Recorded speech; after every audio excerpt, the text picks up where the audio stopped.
Hello, this is RJ Aarti from radio अड्डा और आपका बहुत बहुत स्वागत है ट्रेंडी टॉक्स के 4th एपिसोड में। And thank you so much, फिर से हमारे साथ जुड़ी हैं सुजाता सिंघी जी और इनके साथ हमने बहुत प्यारी प्यारी बातें की हैं। First of all welcome to our studio ma'am, thank you so much to being with us again. और अभी हमने दिवाली के रंगों के बारे में बात की, खान पान के बारे में बात की और अब हम बात करेंगे कि दिवाली हम 5 दिन मनाते हैं, तो इसके पीछे भी क्या कुछ विज्ञान है? बिल्कुल। It's really nice to be again on the show. Thank you so much ma'am. And जैसे हमने बात की स्पिरिचुअल साइंस ऑफ दिवाली, फिर हमने बात की फूड के बारे में, फिर हमने बात की रंगों के बारे में। अब हम जानेंगे कि 5 दिन क्यों मनाई जाती है Diwali. It's a very good question, क्योंकि लोग सोचते हैं 5 दिन यानी छुट्टियों का मौसम है, हमें 5 दिन की छुट्टी मिल रही है, बाहर गाँव चले जाते हैं, राइट। लेकिन वो नहीं जानते कि ये 5 दिन जो है वो आप घर पे रह के आपको कुछ कुछ क्रियाएं करनी है। ये समय जो साल में एक बार आता है वो फिर अगले साल ही आने वाला है जी। और जीवन जो हम जानते हैं कि एक बार बीत गया सो चला गया, तो इसीलिए दिवाली जो है 5 दिन में मनाई जाती है। ये एक एक्चुअल में कहते हैं ना, स्कूल में जैसे कैलेंडर होता है, शेड्यूल होता है, वो चेंज नहीं होता है। नहीं होता। ये भी हमारे वैदिक सिस्टम में काफ़ी डिसिप्लिन है, वो चेंज नहीं होता है जी। ये तारीख से नहीं मनाया जाता है, ये लूनार कैलेंडर से मनाया जाता है। सबसे पहले दिन दिवाली की होती है Dhanteras. That is a renewal time, ताकि लोग समझ सके कि अपने हेल्थ, अपने स्वास्थ्य के बारे में आपको खूब ख्याल रखना है, क्योंकि जहाँ स्वस्थ दिमाग है, स्वस्थ शरीर है, वही भगवान का द्वार खोलता है अपने मन, तन और धन पे। दूसरे दिन होता है नरक चतुर्दशी, जिसका मतलब है, उसको बलिपद्यामी भी कहते हैं। वो है दिन जब आप अपने अंतर मन की गंदगी को साफ करते हो, यानी कि उस दिन आप देखोगे साउथ इंडिया में तेल लगा के नहाते हैं, तिल के तेल लेते हैं या फिर दूसरे कोई भी तेल लेते हैं और उससे नहाते हैं। मालिश बहुत ज़रूरी है। क्यों?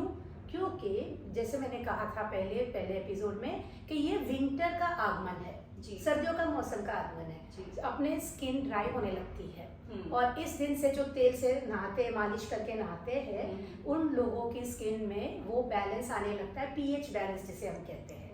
और इसकी वजह से स्किन इतनी रुकी सुकी नहीं होगी आते हुए सर्दियों के मौसम तक। दूसरी चीज जो बहुत इंपॉर्टेंट है कि सुबह जल्दी उठ के नहाना धोना है बलिपद्यामी के दिन, सूर्योदय के पहले, क्योंकि वो समय होता है जब अपने सेल सबसे ज्यादा मल्टीप्लाई हो सकते हैं, वो उनको रिजुविनेशन हो सकता है, उनको एक्टिवेशन दे सकते हैं।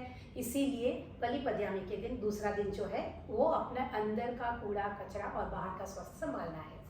तीसरा दिन है लक्ष्मी जी का आगमन। विष्णु लक्ष्मी जी, मैं हमेशा कहती हूँ आप प्लीज सिर्फ लक्ष्मी जी की पूजा मत कीजिए, विष्णु और लक्ष्मी दोनों को आगमन कीजिए, दोनों की पूजा कीजिए, दोनों की आराधना कीजिए और दोनों का संकल्प कीजिए। क्योंकि हम सिर्फ स्त्री शक्ति से आगे नहीं बढ़ सकते और सिर्फ शिव शक्ति से आगे नहीं बढ़ सकते, दोनों ही चाहिए।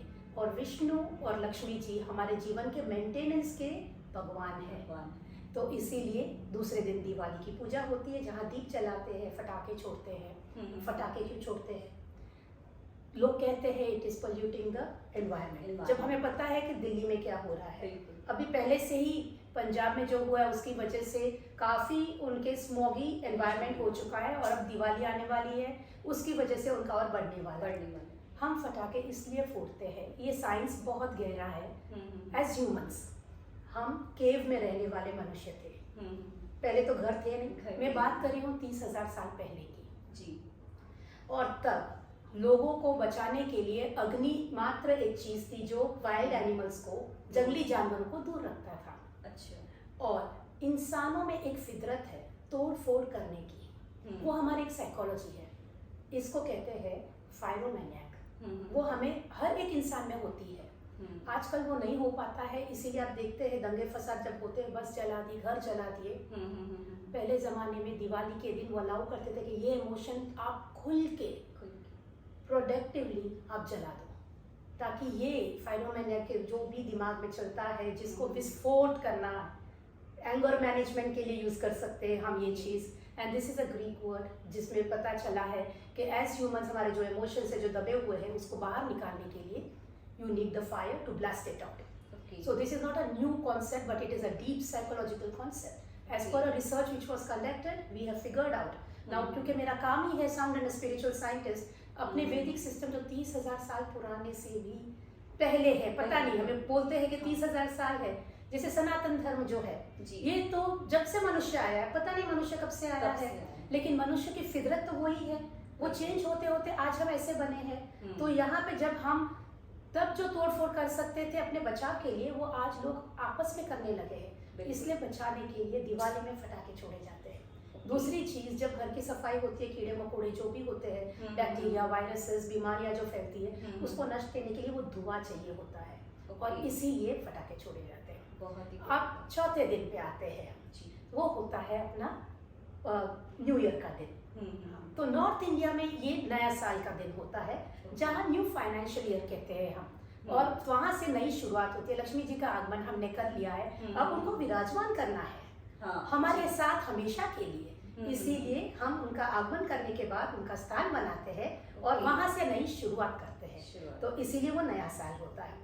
उसके बाद होता है भाऊ बीज या भाई दूज। तो इसका मतलब ये है कि आप अपने सिबलिंग्स के साथ रिलेशनशिप्स अच्छे रखिए। ये दिन हम अगर देखें तो यमराज की बहन यमुना, उन्होंने यमराज का आगमन किया था तिलक लगा के। अच्छा। और दूसरी चीज, जब कृष्ण भगवान नरक चतुर्दशी के दिन, यानी वो बलि पद्यामी के दिन जो असुर को मार के आते हैं, तो सुभद्रा और रुक्मिणी उनका आगमन करती है, तो भाई बहनों का ये त्योहार है। So it is about a relationship between a brother and a sister, यानी कि हमारे साथ जो पैदा हुए सेम जीन्स के लोग, उनका आगमन कीजिए अपने लाइफ में। Importance of relationships, and also it is an importance of relationship between a husband and a wife। और बाद में आता है अपना गोवर्धन पूजा। गोवर्धन पूजा में भगवान कृष्ण की पूजा की जाती है, जब उन्होंने अपनी छोटी उंगली पे पूरा गोवर्धन पर्वत उठाया था। अच्छा। अब ये सिंबलाइज करता है कि जीवन में जब हम डिटेल में सब समझ सकते हैं, डिटेलिंग पे ध्यान देते हैं, तो सबसे बड़ी समस्या जो है वो भी आराम से सुलझा सकते हैं। सो गोवर्धन पूजा उस दिन की होती है। बहुत ही प्यारी बात, और मुझे लग रहा है कि अब इन 5 दिन की जो मान्यताएं हैं वो हमेशा हमारे दिमाग में रहने वाली है। इतने अच्छे तरीके से आपने समझाया है। और एक बात और कि धनतेरस पे भी हम नया बर्तन जरूर खरीदते हैं, तो क्या इसके पीछे भी कोई साइंस है? बिल्कुल, धनतेरस के दिन एक्चुअली कोई मेटल्स खरीदा जाता है और कोई मेटल्स नहीं खरीदे जाते, बेस्ड ऑन योर प्रोफेशन। अगर एक कोई इंसान है, जैसे अगर वो बनिया है, तो वो देखेगा कि मैं चांदी या सोना खरीदूं। ओके। और अगर कोई है इंसान जैसे लोहार है, तो उस दिन वो कुछ बर्तन खरीदेगा which is of metal which is using, right, वो सोना चांदी पे नहीं जाएगा। ये इसलिए है, जैसे मैंने कहा कि ये शरीर भी एक बर्तन की तरह है। और धनतेरस के दिन जो कहते हैं लॉर्ड धनवंतरी का आगमन हुआ है, तो बर्तन के अंदर हमें वो नया कप के अंदर, जो बर्तन है नया कप है, उस कप के अंदर हमें अमृत भरना है। तो पुराने कप में जो भी एनर्जीज अंदर है वो काम नहीं आ सकती, उसके अंदर वो घुल मिल जाएगा तो वो इतना शुद्ध नहीं रहेगा। तो अमृत को अमृत रखना ही है, इसीलिए हम नया बर्तन खरीदते हैं। बहुत ही प्यारी बात, बहुत ही प्यारी बात। और एक चीज और मैम, कि हम दिवाली में सिर्फ तेल के ही दिए क्यों जलाते हैं? बिल्कुल, तेल के अंदर मैग्नीशियम होता है, और जब वो कार्बन डाइऑक्साइड के साथ कनेक्ट होता है तो अपने वातावरण में शुद्धता लाते हैं। शुद्धता means all the bacteria which is there it starts getting dissipated. और आप एक और चीज़ है कि जब हार्वेस्टिंग का टाइम होता है, बहुत सारे कीड़े मकोड़े आते हैं, चींटी वगैरह आप देखोगे काफ़ी सारे आते हैं खेत में, उनको भगाने के लिए भी दिए लगाए जाते हैं। तो जब दिया जलाते हैं, हम एक दिया नहीं जलाते, पूरी पंगत लगाते हैं। तो this is the continuity of life, कि दिवाली आज के लिए नहीं है, ये कल के लिए है, और हमारे पूर्वजों ने जो जलाया था वो आज भी है, और हम जो जला रहे हैं हमारे आने वाली पीढ़ियों के लिए भी है। बिल्कुल। ओके, तो इसीलिए so that the health, wealth, prosperity, mental peace, happiness, understanding, ये सब चीजें कंटिन्यूटी में रहे, इसीलिए हम ये जलाते हैं। एंड दूसरी चीज बहुत इंपॉर्टेंट टिप देना चाहती हूँ मैं अब सब श्रोताओं को, कि जब भी आप दिया जलाए तो आप मन के अंदर ये कहिए कि जो मैं दिया बाहर जला रहा हूँ, जला रही हूँ, यही दिया मेरे अंदर भी जले। वाह, बहुत ही खूबसूरत बात कि जो दिया मैं जला रहा हूँ वो दिया मेरे अंदर भी जले, मतलब मेरे जो मन के विचार हैं वो भी उतने ही स्वच्छ हो जितनी उसकी लौ हमें स्वच्छता देती है। और ये भी बहुत खूबसूरत बात आपने कही कि जीवन की निरंतरता दर्शाती है इस दिए की वो लौ, और जितने दिए हम जिस तरह से निरंतरता से जलाते हैं हमारी जीवन की लौ भी उस तरह से चलती है। बहुत प्यारी बात, thank you so much ma'am, आपके साथ बहुत अच्छा लगा। बस इसी तरह से बने रहिए हमारे साथ ट्रेंडी टॉक्स में। Thank you so much. आपकी दिवाली शुभ हो। तक